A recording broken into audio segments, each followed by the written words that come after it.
Good morning. Welcome to my little cabin, aka the Love Shack. So I'd like to begin sitting down because I want to talk to you about your brain. Now, get into a comfortable position. It could be in a chair, but I want you to sit upright. And what I'd like you to do is find out which nostril is more open, the right or the left. So what you're going to do is just gently press where the flesh and the cartilage meet and just exhale. So try both sides one at a time. Go ahead. So you're going to put your finger, I'm hearing people still coming in, so I'm going to repeat this. We're trying to figure out, and there's no right or wrong, which nostril is breathing more freely than the other one. And I'll tell you why in a moment. It's exciting. Okay, so close your eyes. It will help you to discern which nostril is breathing more freely, the right or the left. Okay, so press gently where the flesh and the cartilage meet and just exhale.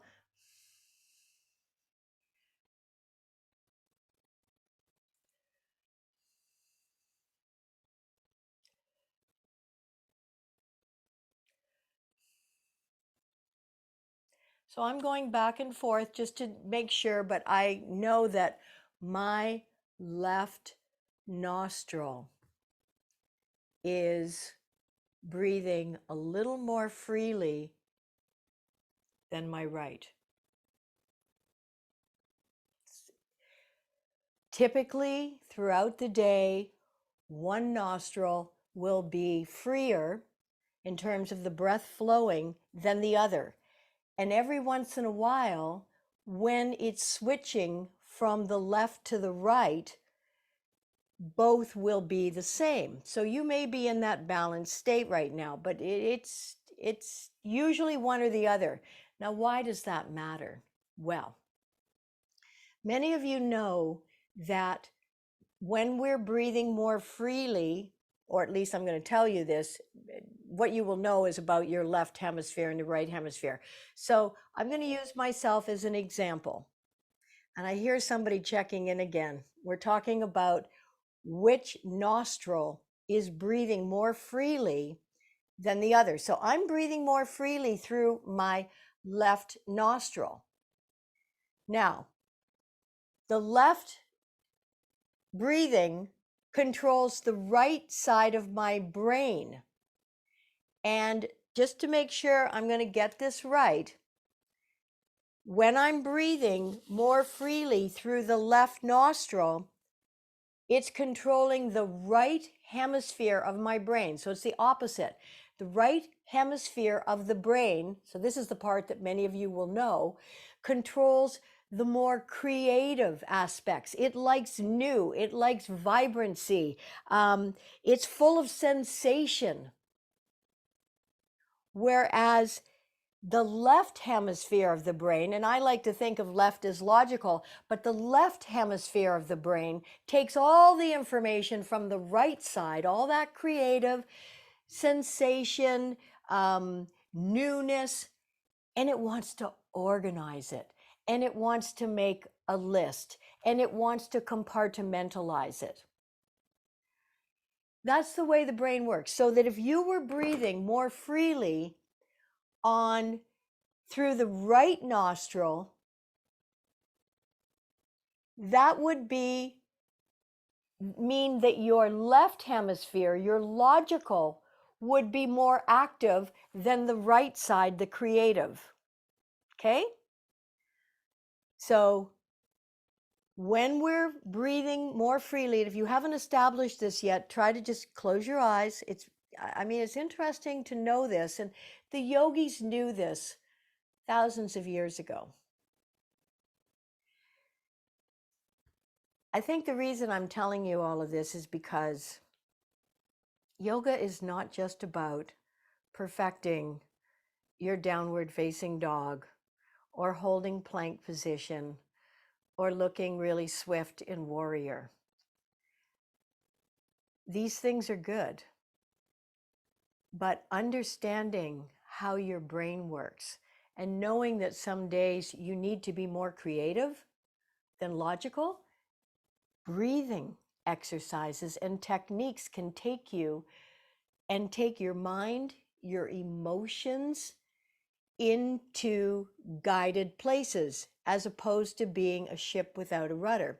So I hope that you know, I'll write up a little ditty to go with this. So don't worry if you didn't quite get it, because it's a big concept, but it's a real concept.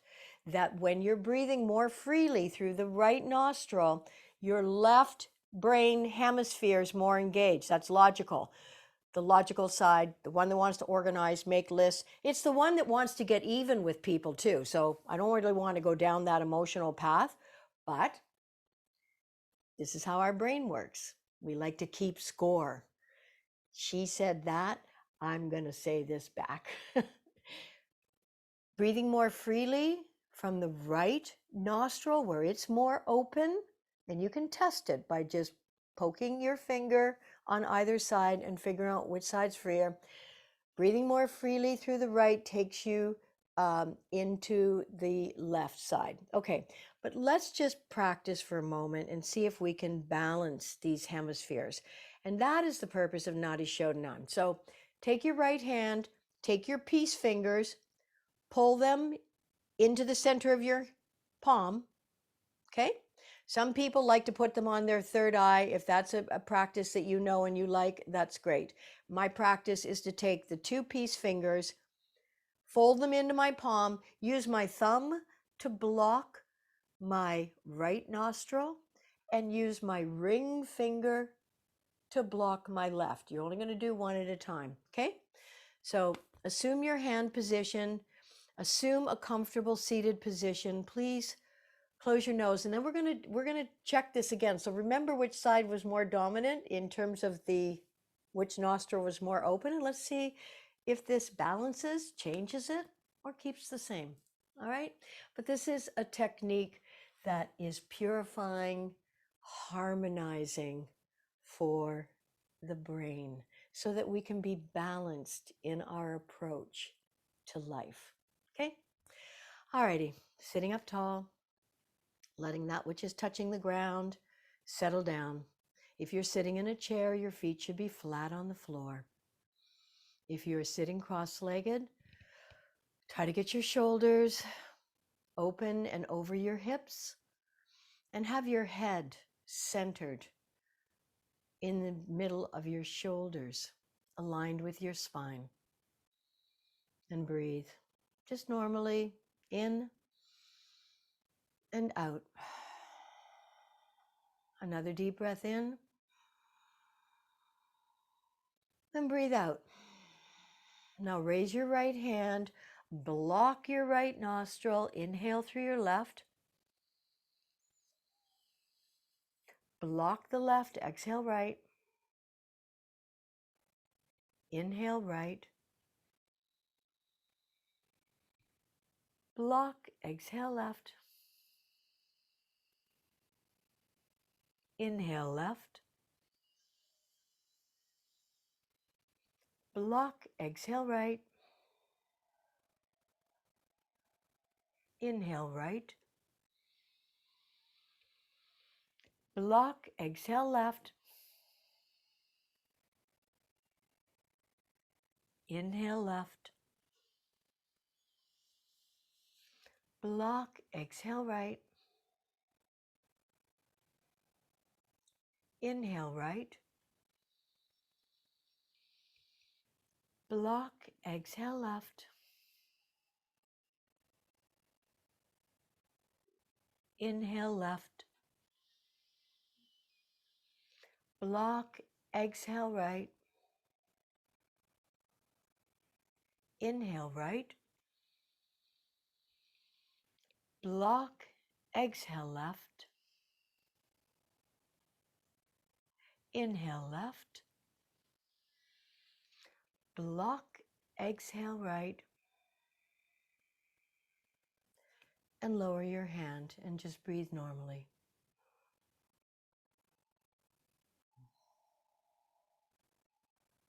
Keep your eyes closed for a moment. I'm just going to turn my fireplace up. Keep your eyes closed. Just breathe. We're going to do one more round. And then we're going to check and notice the impact.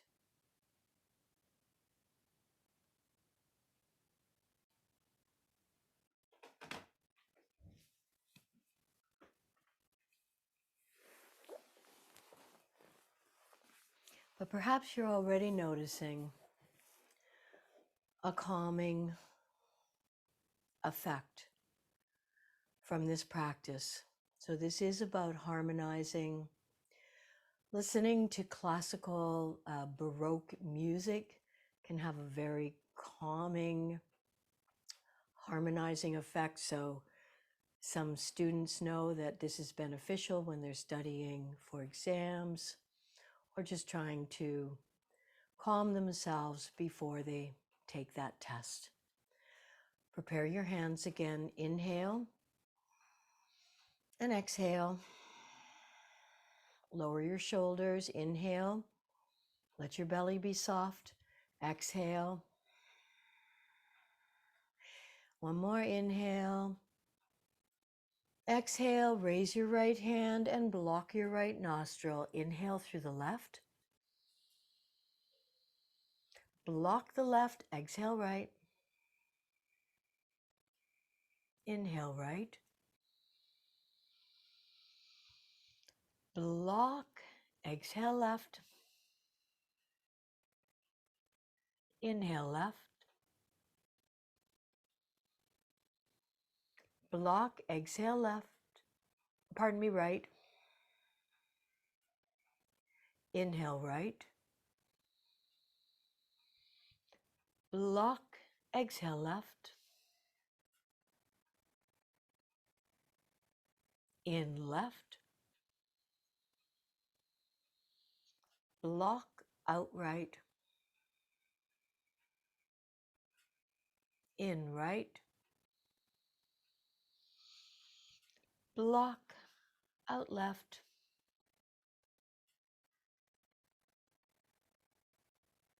In left.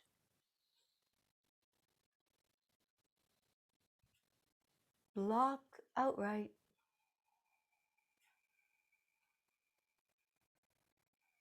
In right. Block. Out left. In left. Block. Out right. In right. Block. Out left. In left. Block. Out right. And release your hand. So that was about 8 or 9 rounds on each side.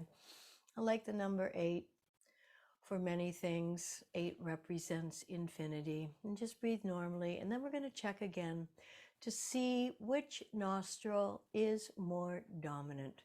Remember, when we're breathing more freely through the left nostril, then the right hemisphere of the brain is more dominant.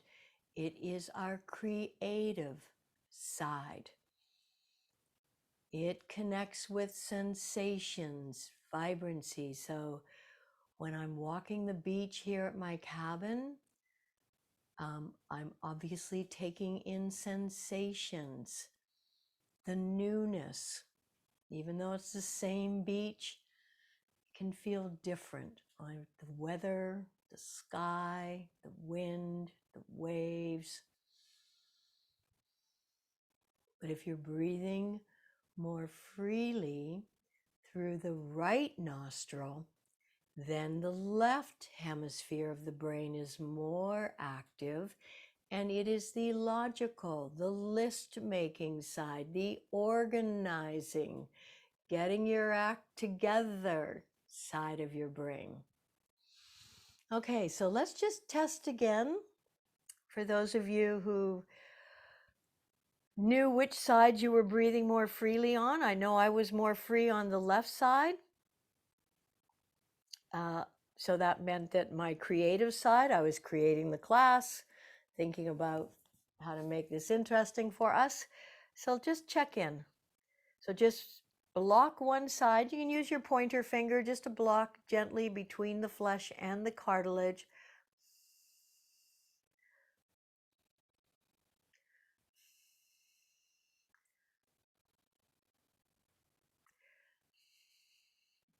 Do you have a difference? I do. I'm breathing more clearly now through my right nostril, which has activated the left side of my brain, which is the logical, which makes sense because I'm trying to create and organize information for you. Okay, so for what it's worth, it's just a fun little thing to check in, and then you'll know. If you're an artist, you would want the right side of your brain, the creative side, to be more active. But if you're perhaps planning a trip somewhere and you need to look at a map, then you would want the left side of your brain to be more active. All right. But when both sides, if you're making a meal, you need both. You probably want to be logical, of course, turning on the oven or the burners, getting your ingredients ready. That would be the list. But you also want to be probably creative and add your little flair, your spices, and then when you present. All right, enough said about that. Some of you may be frustrated. So come on down onto your backs and let's just get our spines warmed up. So draw your knees in towards your chest. And let's just make some circles because we've been sitting. One of the best ways to release tension and tightness or just strain and lack of movement in the spine are your twist positions. Take your feet to the edges of your mat. Take your arms out to the side, about shoulder height. And then let's bring the back into neutral. So the back is neither curved up with a lot of space, nor is it flush with the mat. It's right in the center. And when it's in the center, you will feel your abs, especially your obliques, start to engage. So the abdominal muscles that are more to the sides, you can feel them engage. When you press your back into the lower floor, into the floor, you'll feel your center abdominal muscles more engaged. And of course, when you're rounded your spine, well, basically nothing's engaged. So bring it into neutral, touch your abs, you'll feel it, and then take both knees out to the left side. And there's a nice stretch too for the outer side of your right thigh and hip. Inhale to center. Keep your feet stationary. Exhale, both knees to the other side. Feel the stretch along the left outer thigh, your IT band. Could be a little tight. Just breathe into it and inhale. Come back to center. Exhale, both knees to the other side. Maybe that IT band's a little looser. So in Hatha Yoga, we focus, Hatha is the traditional style of yoga. The West, of course, inhale to center, decided to create some interesting new power yoga, laughing yoga, blah, blah yoga, whatever. I am trained in the classical way of yoga, and this is the way I feel we can achieve the most benefits. Inhaling, knees back to center. One more time, we're taking them over to the left. This time, pick up your left foot and place it on top of your right knee. So this does intensify the stretch a little bit. Breathe into it. Try to relax the upper part of your body. Breathing into your right hip.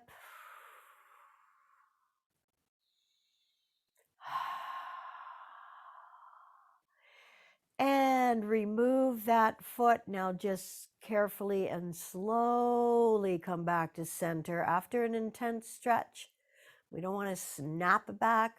We slowly release and taking both knees over to the right. Pick up the right foot and place it on top of the left knee. So you're going to feel this stretch right up through the rib cage, the intercostal muscles. But as I said, if you're sitting a lot in front of a computer or just sitting looking at your tablet, your devices, one of the best things you can do is stand up and do some twisting. And breathe. So when we do breathing exercises, we're not just bringing in breath oxygen, we're bringing in what is known in yoga as prana. It's called life force. It's different than just oxygen. And release that foot and come back to the center. And now bring your heels close to your buttocks and align your heels with your sits bones. If possible, can you touch the heel with your middle fingers? That's kind of the distance you want. Now, your arms may be a little bit too short, but maybe they're just right. And you can touch the heels, your heels, with your middle fingers. Now lift your shoulder blades off the floor, tuck them under your heart, and then tilt your chin towards the center of your chest. Arms are beside your body, of course, with your palms facing down. Now, tilt your pelvis, press the small of your back into the floor, lift your bum off the floor, activating both the fronts and backs of your thighs. This tuck position at the throat area activates the thyroid gland. Now, a lot of women at some point in their life can have an underactive thyroid. Few people will have an overactive thyroid, but most of us, more people have a tendency, and it goes undiagnosed, an underactive thyroid gland. So this posture stimulates your thyroid gland, which is the master of your metabolism and, of course, your energy levels. And if you have any kind of stale energy or mucus in the throat area, can also be highly beneficial. Although gargling with salt water, warm salt water, still one of the best things to clear out the throat. And then slowly, starting from the top of your spine, bring your torso back down onto the mat. Very slowly and releasing. Okay, let's do this one more time. Tilt the pelvis up. You'll feel the small of your back pressing into the floor. This is where you begin to activate core muscles in your abdomen. And then peel your spine off the floor, lifting up. If you're able here to bring straight arms under the body, interlock your fingers, and then try to straighten your arms by bringing your shoulder blades close together, opening up the front of the body. And breathe. So you should be able to feel this in your thighs. Imagine you're holding a brick between your knees, a block. And then if your arms are flat on the floor, you're going to lower your torso down onto your arms. And if your arms are not flat on the floor, please release them to the outer edges of the torso. Releasing the torso down onto the arms or the floor, relaxing your quadriceps, your thighs. Inhale, lifting up. Holding for a moment here. This is a slight back bend, so this is also nourishing and stimulating to the kidneys and the adrenals, your stress glands. Your kidneys, of course, major blood purifier. And then slowly release your body onto your arms. Practicing yoga is the most nourishing thing you can do for all of your muscles. Let's inhale one more time up your joints, but particularly your glands and your organs. You know it's stimulating your muscles. You know you're moving your joints, but did you know your liver, your pancreas, your spleen, your thyroid, your adrenals, your kidneys, all being nourished, stimulated, activated, purified, purged, and slowly begin the journey of bringing your spine back onto the mat. And then draw your knees up into your chest and do a little rocking from side to side. We have not done an inversion in quite some time, and I really want to highlight the best of Hatha Yoga for this class. Now, for those of you who don't wish to do a full inversion, shoulder stand, or even plow pose, please place a cushion or a block under your sacrum. All right, I'm just lifting up my sacrum. If you're having a look, place it under your sacrum and lift your legs up into the air. At least you're getting a partial inversion. Everyone else, arms are beside your body, your feet are flat, are on the floor with your knees bent. Lift your legs up and come on halfway over. So just assume Ardha Sharvangasana. Again, we are purging, stimulating the thyroid gland, master of metabolism. Okay, if you're feeling comfortable here, walk your hands a little further and bend your knees. Drop your knees towards your forehead. Nice compression here for the abdominal region. Stretching out of the spine. And then if your hands have walked up, perhaps you can straighten your legs here into your shoulder stand. Holding, take your legs wide apart and bring them back together. Lower your left knee towards your left ear and then lower your right leg down over behind your head. Never forcing. Let all your movements be organic. Slowly, mindfully, inhale the leg back up, that right leg, and then straighten the left leg back up and bend the right knee towards the right ear and lower the left leg down over behind your head. Inhale. Bring your left leg back up and bring your right leg up. So both of them are back up in the shoulder stand position. And then let's bring both knees down, one on either side of the head. And back up. And back down. And back up. So holding in shoulder stand, 75% of the blood flow now going above the heart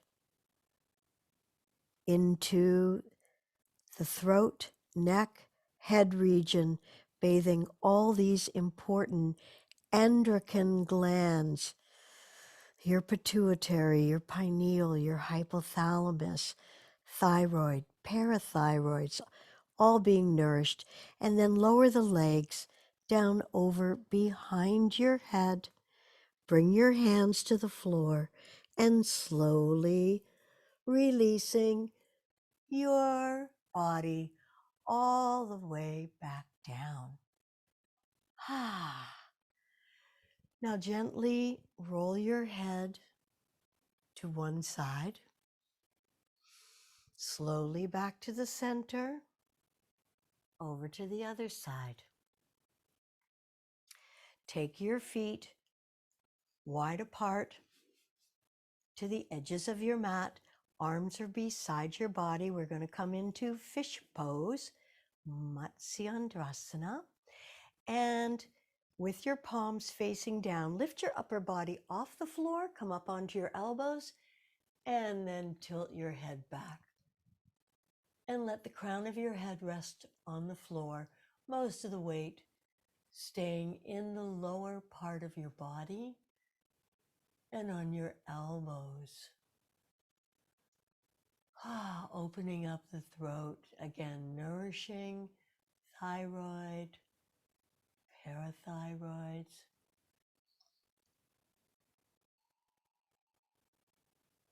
The sun is, of course, on its way to providing us with vitamin D, but just as extra insurance, continue taking your vitamin D for a little bit longer. It won't hurt, and it is really important to your immune system. Vitamin A is important, quercetin, all of these can be found in foods, but supplements are like extra insurance for your health, your immune system. And then inhale, lift the head up. And come on all the way down. All righty, so feel the energy flowing through your body just for a moment here. Good deep inhaling and deep exhaling. Inhale, in place. Exhale, draw the right knee up. Interlock the fingers 2 inches below the knee. Avoid the rib cage. Pull down. Getting into the ascending colon. Let's mobilize the ankle joint by pointing the foot on the right side. Flex, point, flex, point. Now rotate, make circles, lubricating these important joints in the ankle and the foot. Change the direction. And then place your left hand on the outside of your right knee. Draw that right knee across the body. Again, a nice little stretch. We're getting into the glutes now, your butt muscles.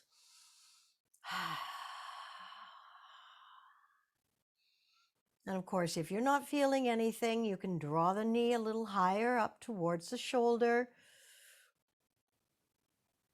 But if you're feeling something, keep a little bit of pressure, not too much. You want to be feeling something, because you want to be feeling something. It's like Michael Jackson's, you want to be starting something, but never too much and not too little. Breathe into this area. I can definitely feel this in the hip and the glutes. Breathe into it. If you are able, bend the bottom leg, the straight leg.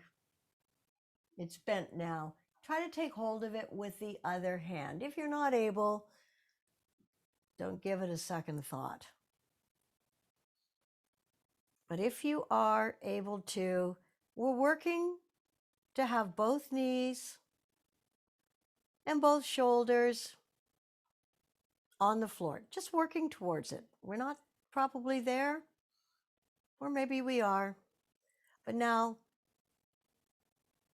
the stretch is happening in the front of the lower bottom thigh, hip flexors, which are important for walking and climbing stairs, climbing hills. You need those hip flexors to pull the knee up. Breathing. And of course, you've got this beautiful twist to the spine. Release your bottom leg, roll onto your backs. Bring that right knee in towards your chest. Reach up towards your ankle. Do not hyperextend the leg. You might be keeping a little micro bend in the knee, which is just fine. So you're holding up near the ankle, inhaling in place with your shoulder blades on the mat. And on your exhale, you're lifting your shoulder blades, your head, your neck, all of your shoulders off the mat. Pull the leg towards you, bringing your chin towards your shin, your nose towards your knee. Stretching your hamstrings.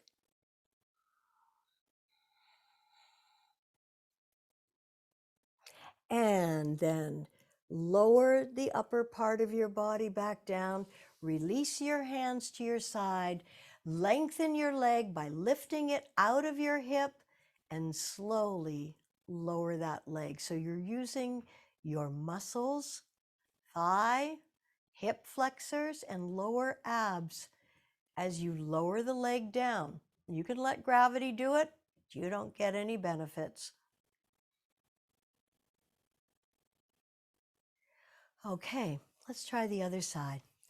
Inhaling in place, exhale, bend the left knee, interlock your fingers 2 inches below the kneecap. Take your bent knee just outside of your rib cage. You can flex the foot of the straight leg, that activates the muscles there. And then let's mobilize the ankle joint on the left side by pointing, flexing the foot. Rotate, make circles. So when we move our joints, and one of the reasons why Hatha Yoga is important as we age, these joints, all of them will seize up if we don't mobilize them. And we see that in certain people. Their necks are stiff, their backs and spines are stiff. They're lurching when they walk. They can't walk with a nice gait, nice and smooth. This kind of smooths things out. Okay? Now, place your right hand on the outside of your left knee and draw it across your body. Extend your left arm out to the side. And before we do anything else, breathe into the muscles that are feeling and hopefully beginning to release some stress and tension. You may be feeling it in your right shoulder, your left shoulder with your arm extended out. But for sure, you'll be feeling something in that upper left hip and thigh.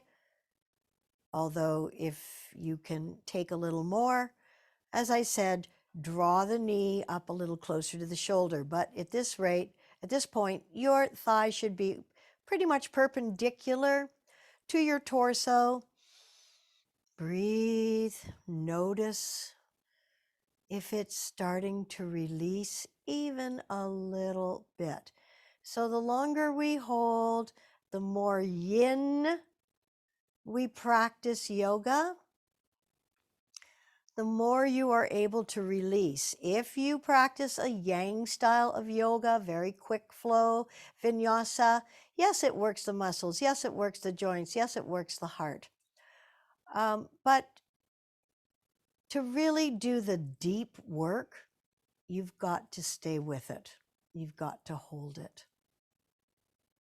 Okay, if you are able, bend your bottom leg, take hold of the foot, and then try to work both shoulder blades towards the floor, both knees working towards the floor. Try to relax into it and breathe. beautiful twist in two directions for your spine. Remember, a flexible, supple spine not only offers great comfort, but it's youthful, it's healthy, it brings extra blood supply to all of the ligaments, tendons, and nerves that are running through the spine. And all of them run through the spine. They all culminate in the foot. Reflexology is another very interesting science. So the heel of your foot, just for fun here, the heel of your foot, if you were to massage the heel, this connects with sleeping, calming. People have insomnia. Get someone to rub your heels at night. If you're lucky enough to find somebody who'll do that for you. Okay, release that bottom leg, roll over onto your backs. Draw your left knee up in towards your chest, pressing on the descending colon. And then straighten your leg as much as you're able. Reach up as high towards the ankle as you can. Your shoulder blades should remain on the floor. Remember, your shoulder blades are not your shoulders. Your shoulders will be off the floor. Try to keep your shoulder blades on the floor. And then inhale in place. Exhale. Lift your head, neck, shoulders, and shoulder blades are off the floor. And you're pulling the leg towards you. And it doesn't matter. The knee can have as much bend. But again, you're bringing your face, your chin, your nose, your lips towards your knee. Fabulous compression here for the descending colon, stretching hamstrings in the backs of the legs. One more breath in and lower your body back down onto your mat. Release your arms, straighten that leg, lift it up out of the hip, and slowly, using your muscles, lower the leg back down towards and eventually onto the floor. Turn your palms up in the open and receiving position and allow the benefits of this performance to be uploaded. So Hatha Yoga, the traditional 2,000-year-old style of physical culture, focuses on proper exercise.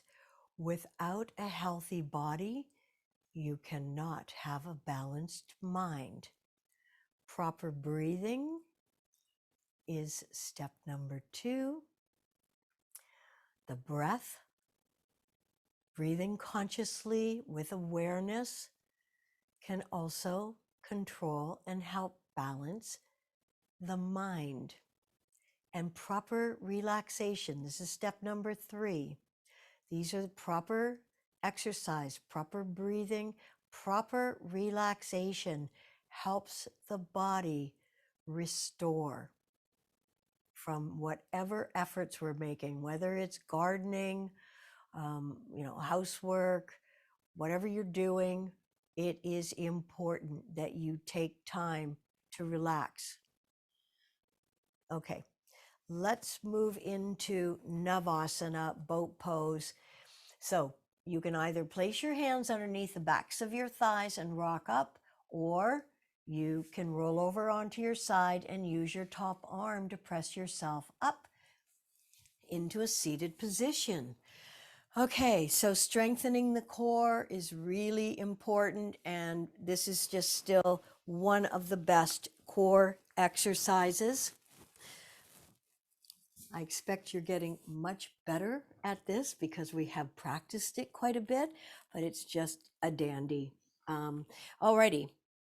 So find the sweet spot. Place your hands underneath the backs of your thighs, rock back onto your sacrum, and find that sweet spot. Now, engage your core, which you pretty much need to do in order to hold this posture. But really pull your bellies in and then straighten your legs a little bit, okay, while you're holding on to the backs of your legs. Float your gaze up towards the ceiling. Shoulders are back. Feel your core engaging. Can you straighten your legs a little bit more? Keep holding. And then bend your legs. Come on all the way back down. One hand on each knee and just a little bit of gentle rolling from side to side.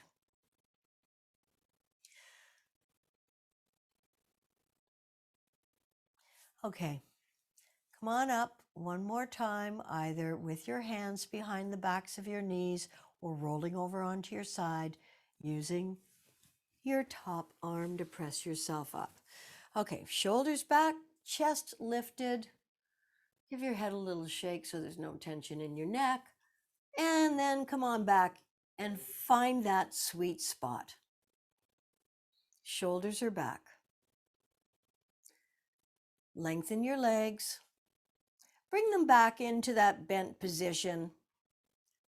Now, it's really important you lift your gaze, all right? Because the weight of your head helps to balance all of this. Release one hand, release another hand. Knees are bent, but if you want to go for it, straighten your legs.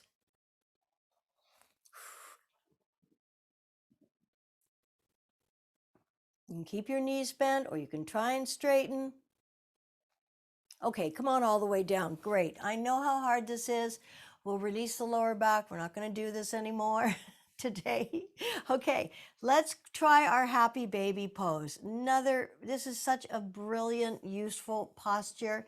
So reach your hands inside your legs and take your insteps. Try to bring your ankles directly over your knees and have your knees outside of your torso. So your knees are coming down by your armpits. And then you're pulling on your insteps, although you may find this just enough stretch. This is the best and safest hamstring stretch. So the backs of your thighs, your hamstrings attached to your sits bones, your ischial tuberosities. If you find sitting up straight difficult, this could be the culprit, that your hamstrings are so tight they're pulling on your lower back, and therefore rounding your lower back, which gives you not only a sore back, but it also compromises your digestion and your breathing and elimination. So your knees are outside of your torso.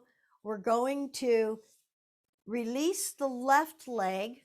You're going to interlock your fingers around the right instep. So one arm, one hand outside the foot. Your left leg is straight, nice and long, and slowly lower it down towards the mat without touching the mat. So very slowly, but you're keeping the right leg bent into the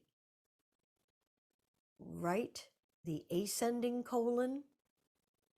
Knee is outside of the chest, but the thigh is pressing on that lower colon. And inhale slowly.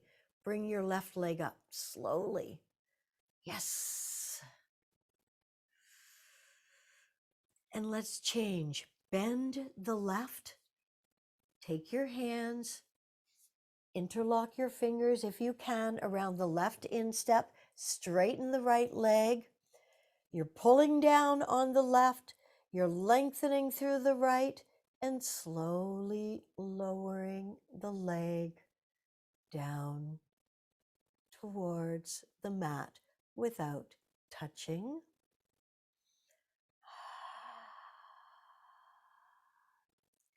Inhale, slowly bring the right leg back up. Slow, slow, slow. And then release the left leg.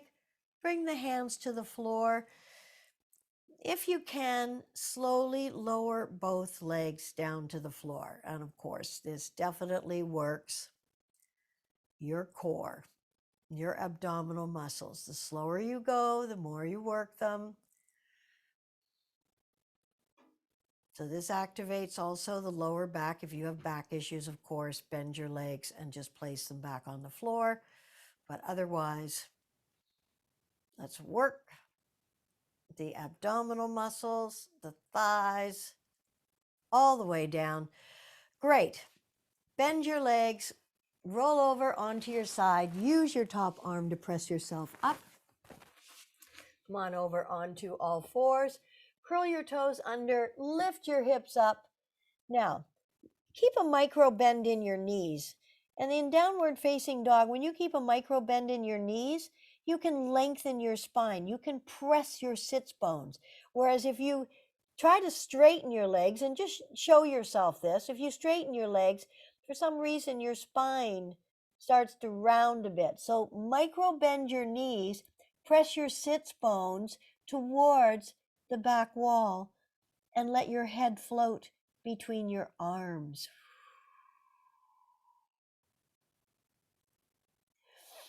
Walk your feet towards your hands. Let your head hang and slowly roll up one vertebra at a time. And press your shoulders back. Okay, coming up to the fronts of your mat, step your right leg back one leg length so that your left foot is 90 degrees forward and your back leg, my mat looks crooked, but maybe it's not crooked to you. Okay, we'll let it be crooked because I think it looks okay. All right, so one leg length apart. Left foot is 90 degrees, back foot about 20 degrees forward. Bend your front knee. Look down, see your big toe. Now the tendency is for the torso to go forward. Keep it straight up and down. Keep your head, middle of your shoulders, shoulders over your hips. Press into the outside of your back foot. Inhale, sweep the arms up to shoulder height. Look behind you, check on that back arm. Breathing. I wish you could see out the windows. I think I just saw a cardinal. And then lower your back arm down your back leg. Reach up towards the ceiling or the sky. Lengthening. Exalted, peaceful warriors. Keep the pressure on the outside of the back foot. Keep pressing that front knee towards the back of the mat. This keeps your alignment, and it also keeps your inner thigh muscles, adductors firing. Come on back into warrior two. Lower your front forearm onto your front thigh. Bring that back arm, sweep it down, around, over your ear. Blossom your chest to the front of your mat. Keep pressing into the outside of your back foot. That is your anchor. Now, straighten your front leg, straighten your front leg. Reach your top arm up, coming into Trikonasana, triangle pose. Keep the energy moving up, reaching up. Inhale, come on all the way up into your five-pointed star, and let's pivot to the other side. So now your right foot is 90 degrees, your back foot about 20 degrees, and the heel creates a straight line through the arch of the back foot. Now bend that front knee. Keep your torso straight up and down. Not this, this. Okay? Look down, see your big toe inside. Look behind, arm are level, and then lower the back arm down your back leg. Reach your top arm up, reaching up, stretching up, looking up. Energy is up. So all of these postures, strengthening muscles, stretching ligaments, tendons, mobilizing joints, strengthening the core. Bring your arms back to shoulder height. Bring your forearm onto your front thigh. Take your back arm, sweep it down, around, and over your ear. Parsvakonasana, side angle bend, reaching and stretching right through those fingertips. Everything is active. You've got a line of energy from the outside of your back leg, along your body, along the rib cage, and right out through the fingertips. And now straighten your front leg and bring your arms into alignment, straight up, straight down, Trikonasana, triangle pose. Energy goes up. Inhale, come back into the center, into your 5-pointed star. Now fold from your hips, the tops of your legs, halfway. Fingertips tented on the floor. Inhale, sweep the left arm up. Reach up, stretch up, and look up. Exhale, float it down. Inhale, sweep the other arm up. Reach up, stretch up, look up. Exhale, float it down. Let's do this one more time. Both sides, reaching the left arm up, stretching, looking up. Feel that release in your lower back. Feel the stretch in your inner thigh, the groin, the muscles you were firing in those standing postures. And float that arm down. Inhale, sweep the other arm up, reaching, stretching, looking up. Exhale, float it down. Let's lunge over to the left side, bringing bum close to heel as much as you can. Inhale, up and over. Exhale, other side. Of course, you're being mindful of your knees if you have issues, but this is a beautiful stretch for the adductor. Up into the center, walk your feet in,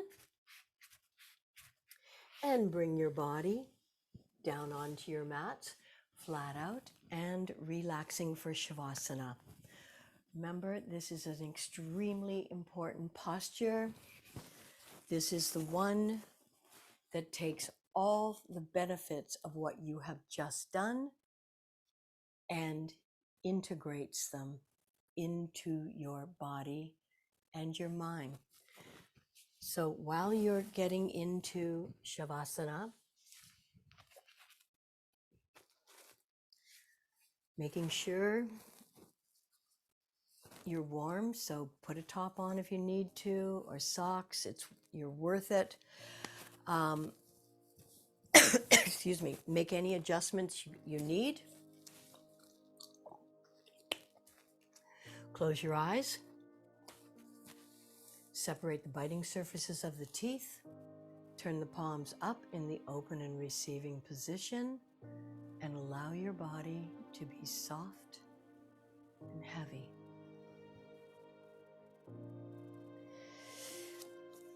Anne Mortefi is an amazing woman living out on the West Coast. She's got a book, In Love with the Mystery. And let's face it, life for all of us is a journey, one that we don't always have a roadmap for, and we sometimes get lost. It requires faith, it requires openness and acceptance to enjoy the journey, or have faith that our lives are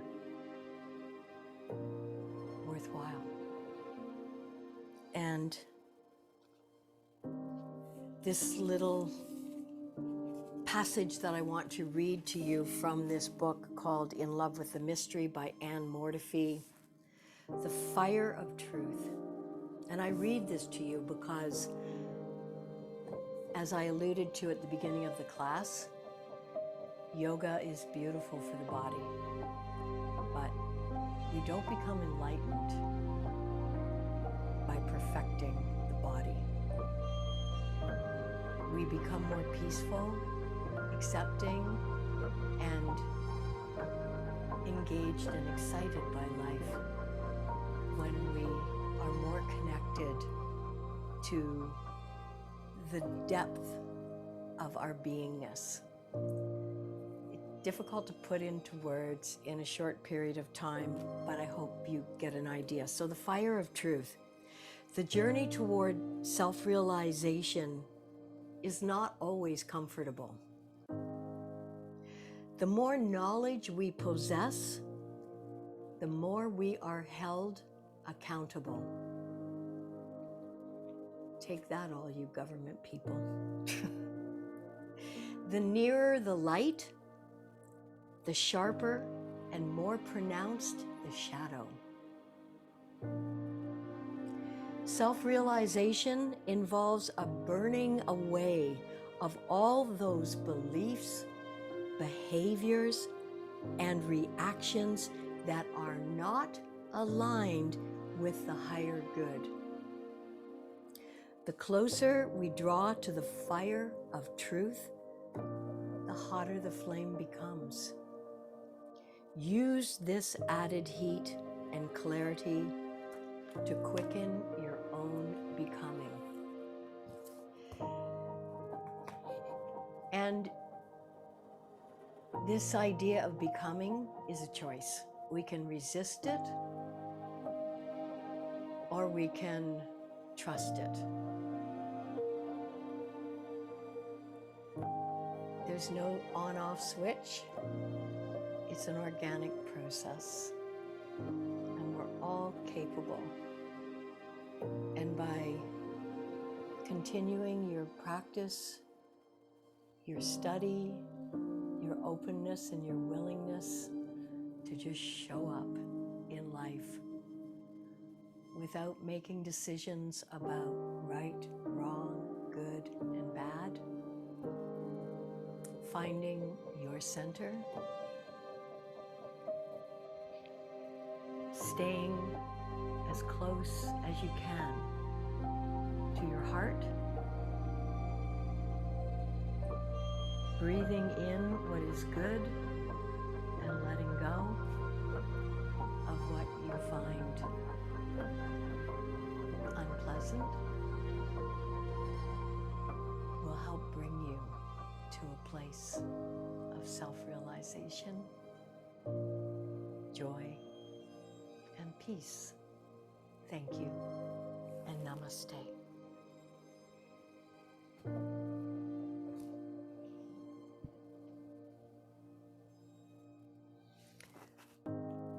I bow at my practice. Salutations and prostrations to Swami Shivananda.